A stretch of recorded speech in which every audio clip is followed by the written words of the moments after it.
पश्चिम बंगाल में मस्जिदों के लाउडस्पीकर को लेकर एक नया विवाद खड़ा हो गया है। कई मस्जिद कमेटियों ने आरोप लगाया है कि पुलिस अधिकारी बिना किसी लिखित आदेश या आधिकारिक नोटिस के उन्हें मस्जिदों में लगे लाउडस्पीकर हटाने के लिए एक मौखिक निर्देश दे रहे हैं। हालांकि प्रशासन की तरफ से अभी इन आरोपों की पुष्टि नहीं की गई है, लेकिन इस मामले ने राज्य में राजनीतिक और सामाजिक बहस को तेज कर दिया है।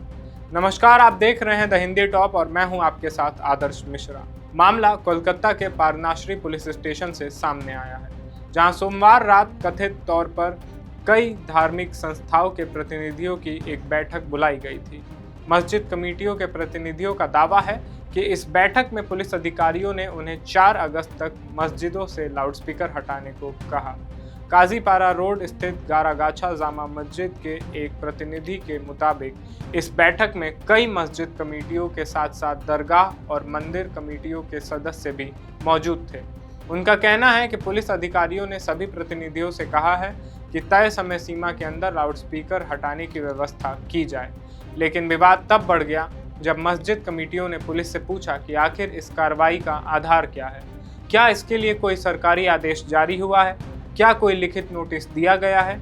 आरोप है कि पुलिस की तरफ से कोई लिखित आदेश नहीं दिखाया गया और सिर्फ मौखिक तौर पर निर्देश दिए गए हैं।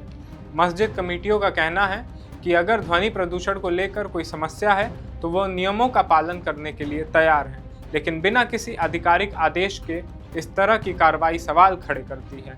उनका दावा है कि कई धार्मिक स्थलों पर पहले से ही सरकार द्वारा तय ध्वनि सीमा का पालन किया जा रहा है और समय समय पर प्रशासन को जांच की अनुमति भी दी जाती रही है। वहीं इस मामले को लेकर पश्चिम बंगाल के दूसरे जिलों से भी इसी तरीके की शिकायतें सामने आई हैं। स्थानीय लोगों के अनुसार कुछ जगहों पर मस्जिदों के इमामों और कमेटी सदस्यों के साथ बैठकें की गईं, जहां कथित तौर पर लाउडस्पीकर हटाने या उसके इस्तेमाल को सीमित करने की बात कही गई।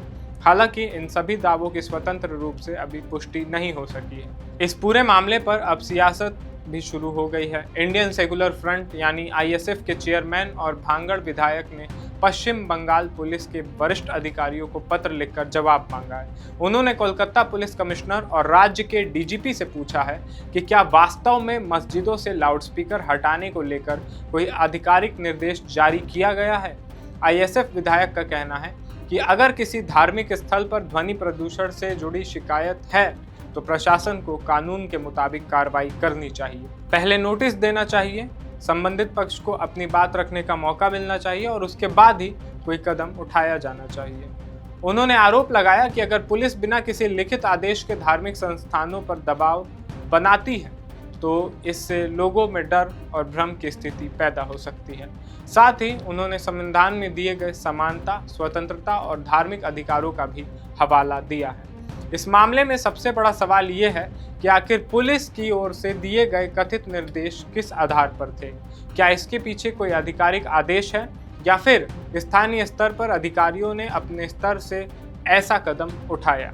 अगर कोई सरकारी आदेश मौजूद है तो उसकी जानकारी सार्वजनिक क्यों नहीं की गई, और अगर ऐसा कोई आदेश नहीं है तो फिर मस्जिद कमेटियों को लाउडस्पीकर हटाने के लिए क्यों कहा गया।